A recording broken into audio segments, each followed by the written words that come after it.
힐링이 있는 신앙생활이라는 제목으로 우리 은혜를 나누겠습니다.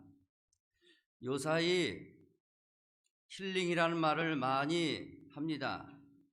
그 말의 뜻은 몸과 마음을 치유하고 회복하는 과정을 말하고 있습니다. 우리들의 생활이 팍팍하고 삶이 힘들고 또 스트레스를 많이 받다 보면은 힐링을 하고 싶은 생각이 뭔가 마음에서 듭니다. 그래서 숲속을 찾아가거나 바닷가를 걸으며 신선한 공기를 마시고 또 음악 감상이나 운동이나 취미 활동을 하게 됩니다. 또 마음을 알아주는 친구나 가족과 이웃하고 이야기를 나누면서 힐링을 하게 됩니다.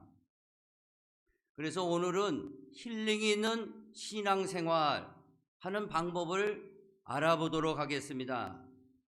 오늘 이 본문 말씀은 다윗은 여호와가 나의 목자 되시니 부족함이 없다라는 시를 쓰게 됩니다.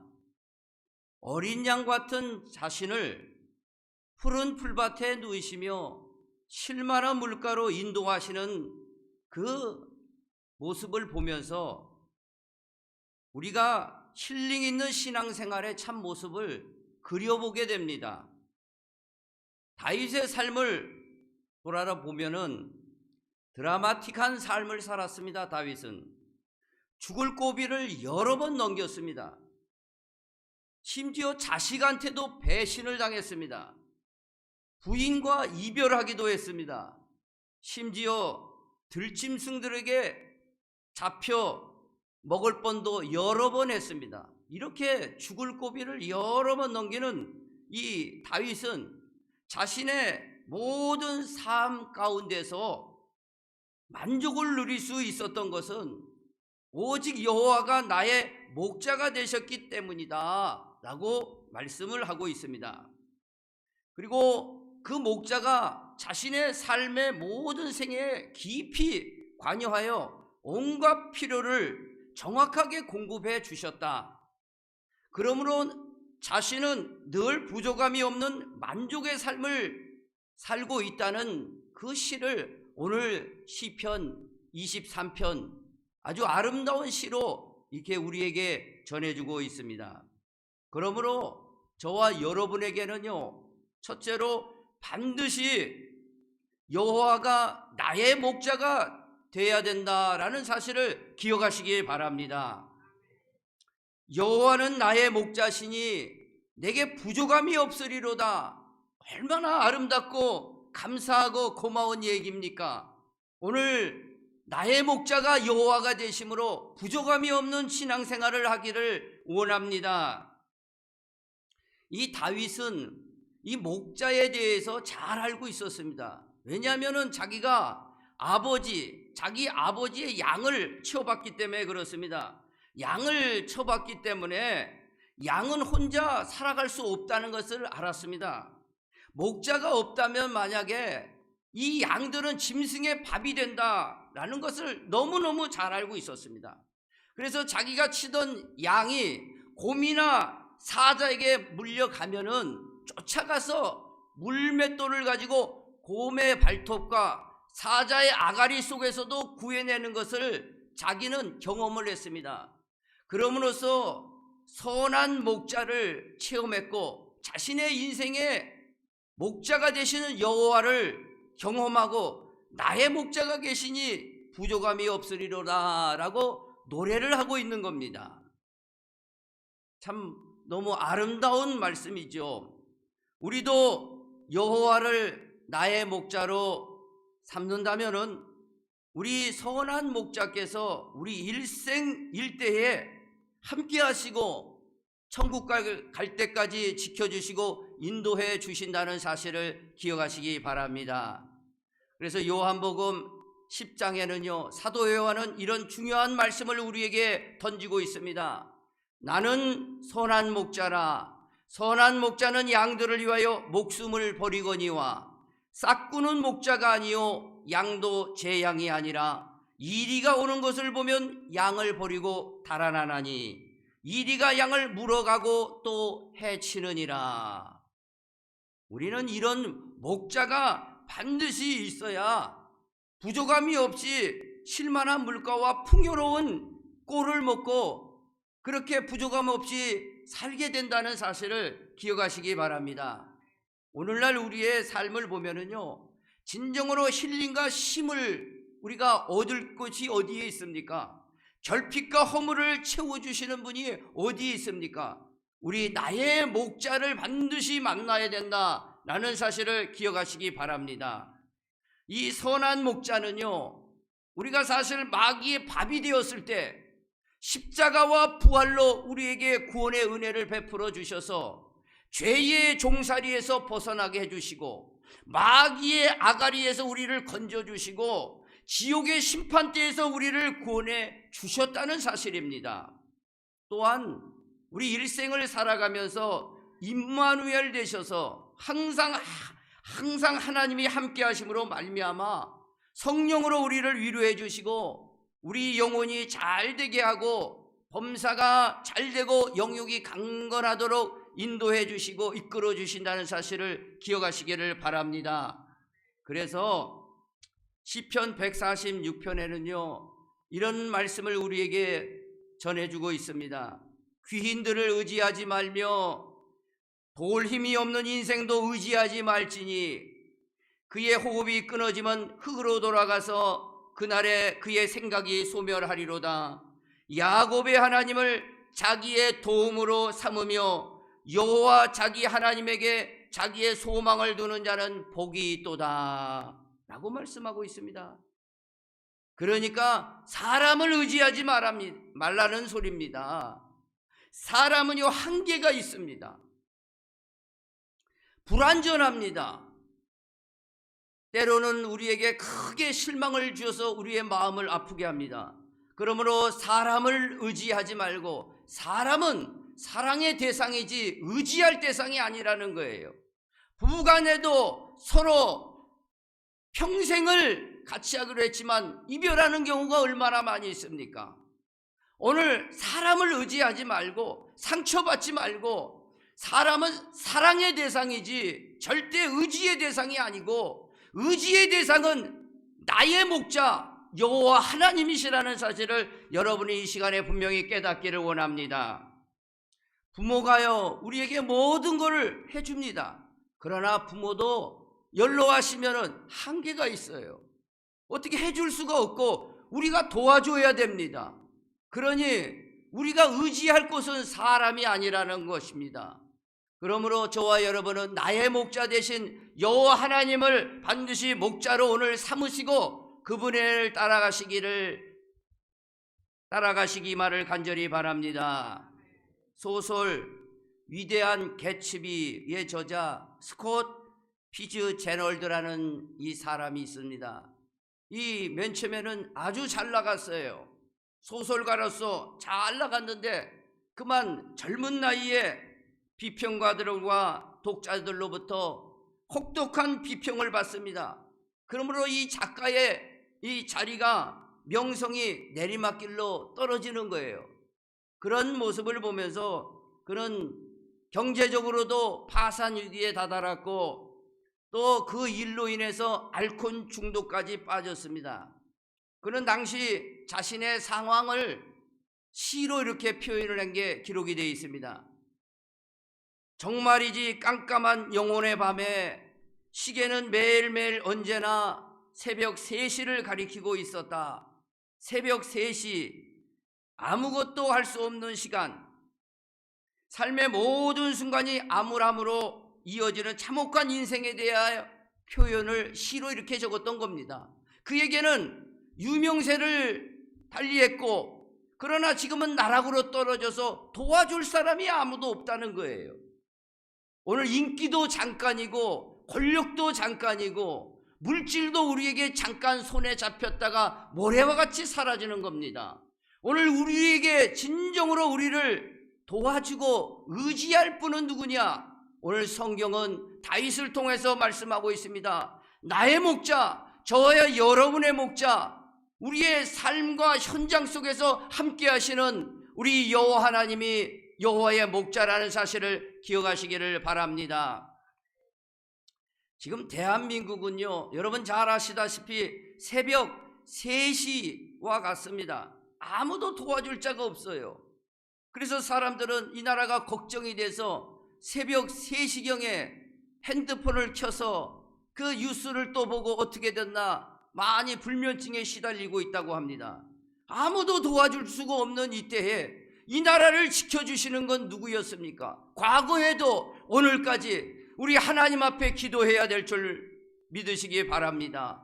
또 우리가 절망과 고통 가운데 하나님 앞에 나의 목자를 찾아와서 그분 앞에 의지하고 기도하면은 우리를 다시 회복시켜 주시고 힐링의 은혜를 베풀어 주셔서 우리의 영혼에 힘을 주시고 또 회복과 치유를 또 만족한 삶의 길로 인도해 주신다라는 사실을 꼭 기억하시기를 바랍니다. 우리가 힐링의 신앙생활은요, 두 번째로 예수님의 음성을 반드시 들어야 됩니다. 그 양의 특징은요, 눈이 어둡다고 합니다. 눈이 어두워서 잘 보이지를 않는 거예요. 그러나 귀가 발달되어서 목자의 음성을 정확하게 안다는 거예요. 이게 목자의 음성인지 타인의 음성인지. 그래서 목자의 음성은 분명히 듣고 따라가는데 타인의 음성은 아무리 커도 따라가지 않는다는 거예요. 그만큼 귀가 발달되어 있어요. 저는 이 도봉산에서 기도 생활을 하다가 멧돼지를 여러 번 마주친 적이 있습니다. 그 멧돼지도 마찬가지로 눈이 어두워요. 제가 10m 정도 거리, 돌 던질 만한 거리에도 분명히 앉아 있는데도 모르고 지나가는 거예요. 제가 소리 내지 않고 가만히만 있으면 그게 보이지 않나 봐요. 그냥 지나가는 거예요. 그래서 제가 웩 소리 지르면은 놀래가지고, 지가 놀래가지고 그냥 도망가는 경우를 많이 봤습니다. 오늘 이 양들도요, 귀가 발달되어 있어야 됩니다. 오늘 하나님의 음성을 이렇게 들어야 힐링하는 신앙생활을 할 수 있다라고 말씀하고 있는 겁니다.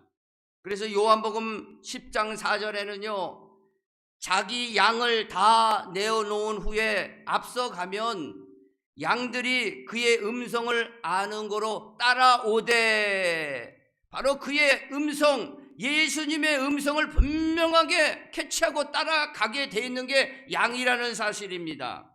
하나님의 음성을 우리는 들을 수 있을 때 우리의 삶은 부족함이 없다는 사실을 분명하게 이 시편 기자 다윗을 통해서도 말씀하고 있다는 것을 기억하시기 바랍니다. 그러므로 우리가 예수가 나의 영원한 목자인 줄 알고 믿고 따르게 되면은 주님께서는 그 음성으로 우리를 인도하여서 내 영혼을 소생시키시고 푸른 초장과 실만한 물가로 우리를 인도해 주신다라는 사실을 기억하시기 바랍니다. 불의 선지자 엘리야는요, 참 어려움도 당했지만 큰 역사를 일으켰죠. 하나님 앞에 이끌려서 호렙산 동굴에 들어가서 기도를 하게 됩니다. 그 기도를 한참 하고 있는데 하나님을 만나게 된 거예요. 어떻게 만났냐? 한참 기도하고 있는데 갑자기 강한 바람이 몰아치는 겁니다. 하나님이 오셨는가? 하나님이 안 계시는 거예요. 그래 또 기도하다 보니까 이 동굴이 막 움직이는 거예요.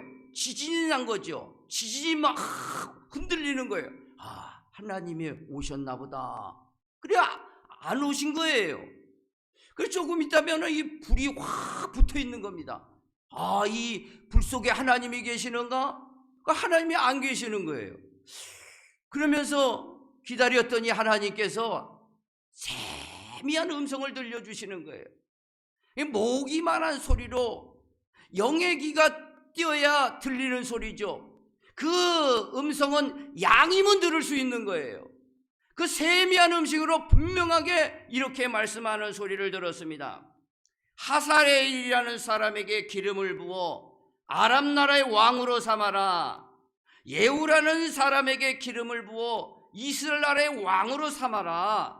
엘리사에게 기름을 부어 너의 후계자로 삼으라 라는 말씀이 세미한 음성이었지만 그의 엘리야의 귀에는 목자의 음성으로 크게 들렸다는 겁니다. 정확하게 들렸다는 겁니다. 그래서 그 사역을 다 함으로 말미암아 하나님의 일이 흥왕하게 되었다라고 말씀하고 있습니다.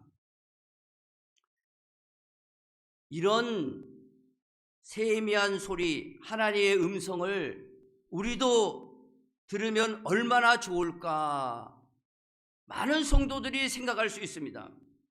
오늘 여기를 잘 들어야 됩니다. 성경을 전체적으로 보면은요, 하나님의 음성은 어디서 들리냐? 목회자를 세워서 설교를 통해서 우리 양들에게 쉴만한 물가와 푸른 초장으로 반드시 인도해 가신다라는 사실입니다. 왜냐하면은요, 초대교회에 데살로니가 교인들이 있었습니다. 그들에게는 사도 바울을 따랐습니다. 사도 바울 목사님을 따랐어요. 그리고 그분의 설교를 꿀같이 받아들였어요. 그리고 사도 바울의 말씀이었지만, 인간의 말같이 보였지만 그것을 하나님의 말씀으로 받아들였다라고 기록하고 있는 겁니다. 그래서 데살로니가전서 2장 13절에는 그 모습을 이렇게 기록하고 있습니다. 이러므로 우리가 하나님께 끊임없이 감사함은 너희가 우리에게 들은 바 하나님의 말씀을 받을 때에 사람의 말로 받지 아니하고 하나님의 말씀 곧 음성으로 받음이니 진실로 그러하도다. 이 말씀이 또한 너희 믿는 자 가운데서 역사하느니라. 역사가 뭐예요? 일하신다는 거예요. 우리가 양으로서 하나님의 음성을 어디서 들어요? 목회자 교회를 세우고 목사를 세우고 여기서 설교를 통해서 하나님의 음성을 대변하는 거지요. 그 음성이 여러분에게 들린다면은 여러분은 힐링 있는 신앙생활이 반드시 된다라는 사실을 기억하시기 바랍니다. 또 하나 제가 말씀드립니다. 예수님은 저와 여러분을 위해서 십자가의 물과 피를 다 쏟으셨어요. 그리고 3일 만에 부활하셔서 세 번째로 갈릴리 바다에서 베드로를 만납니다. 배신한 베드로, 그 베드로를 하나님은 묻지도 않고 따지지 않고 이렇게 말씀하십니다. 내 대신 네가 내 어린 양을 먹이라. 내 대신 내 양을 치라. 내 대신 내 양을 먹이라. 분명하게 말씀하셨습니다. 베드로의 그 영성을 이어받은 우리나라 모든 교회, 세계 모든 교회를 세우시고 오늘 이 지상교회를 세우고 목회자를 세워서 하나님의 음성을 오늘도 선포하는 겁니다. 오늘 우리가요, 이 사실을 알 때, 이 영적 사실을 정말 알 때 우리가 매주 하나님의 음성을, 하나님의 말씀을 들음으로 말미암아 힐링할 수 있는 축복의 길이 열렸다라는 사실에 우리 다시 한번 박수 한번 쳐봅시다. 참 감사하지요. 이것도 모르고 무당과 사주팔자 본다고 신년에 쫓아다니고 곳곳에 타로 좀 있다고 타로 좀 예언을 받고 이렇게 받아들이는 사람들이 의외로 있습니다.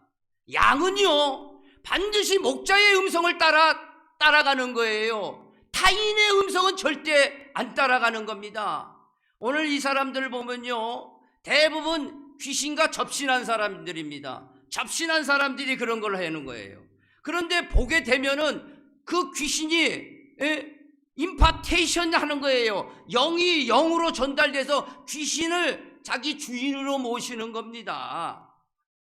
그래서 이 선한 목자를 떠나게 되고 외면하게 되고 그 자기 마음과 생각 속에 사탄이 주인이 되는 지름길이라는 사실을 기억하시고, 우리 학생들도 많이 나왔는데 앞으로 타인의 음성을 듣고 간다면 큰일 난다는 사실을 기억하시고 우리의 목자이신 예수 그리스도의 음성을 듣고 따라가기만을 부탁을 드립니다. 우리는 이렇게 매주 선포되는 목회자의 말씀을 하나님의 음성으로 듣는 믿음을 가졌으니 얼마나 감사합니까? 그 말씀이 이제는 역사한다는 거예요. 일하신다는 겁니다. 그래서 어떻게 하시냐? 오늘 본문의 말씀에 뭐라고 그럽니다? 내 영혼을 소생시킨다는 거예요. 내 영혼을 소생이 돼야 될 줄 믿습니다.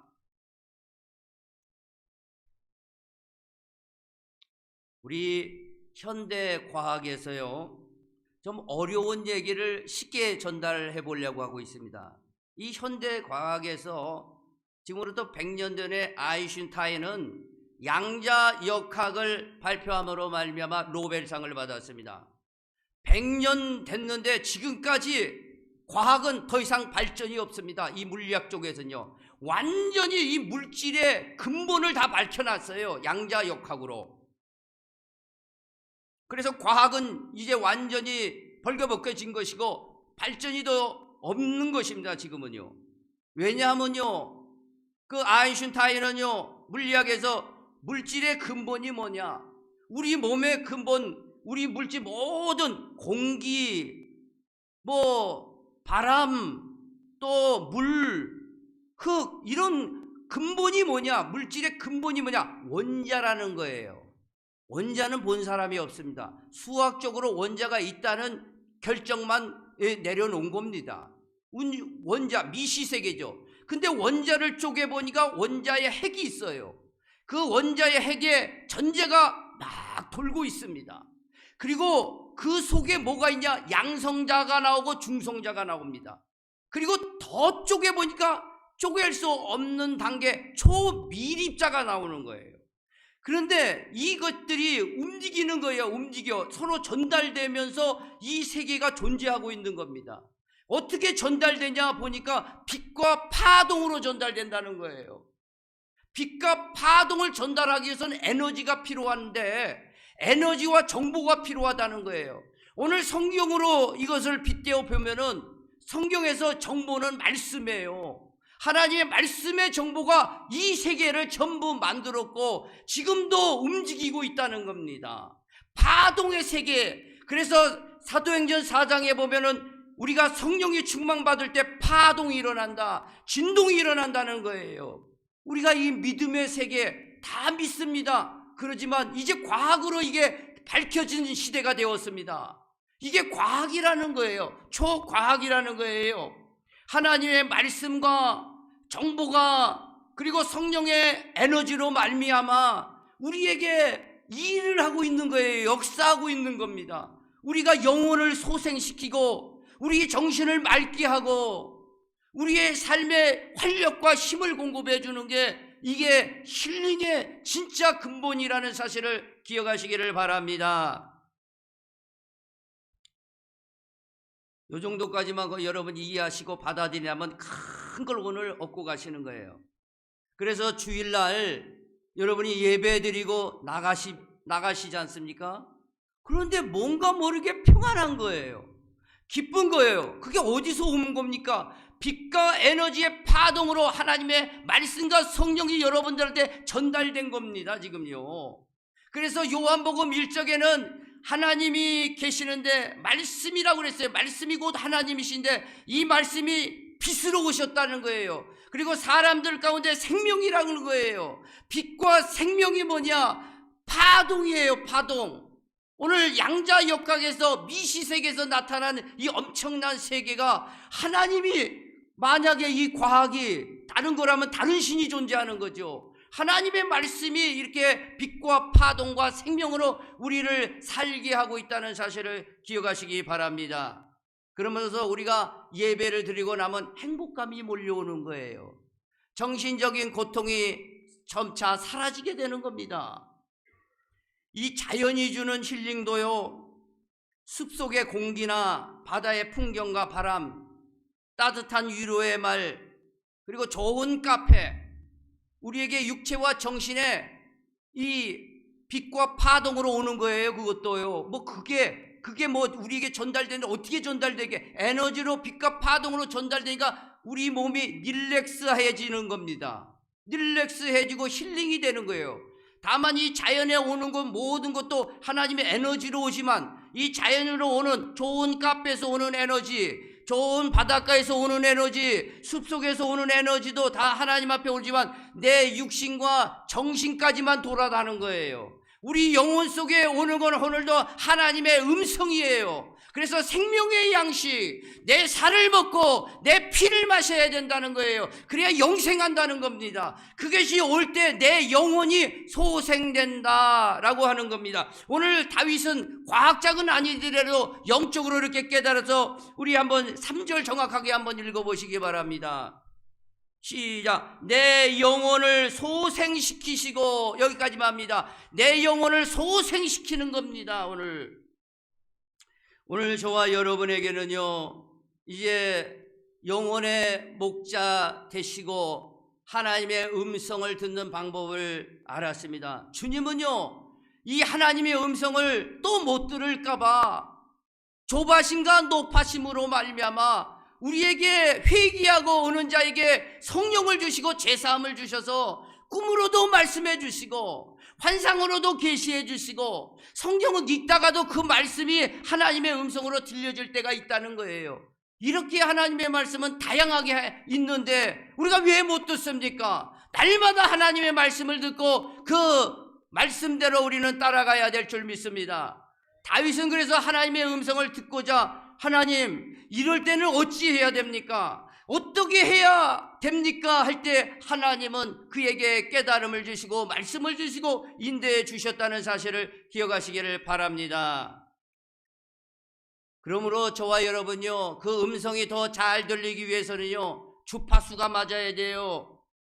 잡소리가 나면 안 됩니다. 그러므로서 예수의 피로 깨끗하게 씻어버리고 맑은 심령이 되도록 내가 경건해지도록 힘쓰는 거예요. 그럴 때 자신이 깨끗하고 기도함으로써 경건에 힘쓸 때 하나님의 음성은 더 정확하게 우리에게 들린 줄 믿으시기를 바랍니다.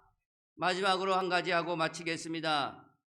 우리 성령님의 지팡이와 막대기의 보호를 받아야 됩니다. 시편 23편의 오늘 본문에 이 내가 사망의 음침한 골짜기로 다닐지라도 해를 두려워하지 않을 것은 주께서 나와 함께 하심이라. 주의 지팡이와 막대기가 나를 안위하시나이다 그랬습니다. 주의 지팡이와 막대기는요, 오늘 이 시대는 성령님이 가지고 활동하고 계시는 거예요. 주의 지팡이로 이 사망한 음침한 골짜기에서 우리를 사망을 넘어서 건져주신다는 거예요.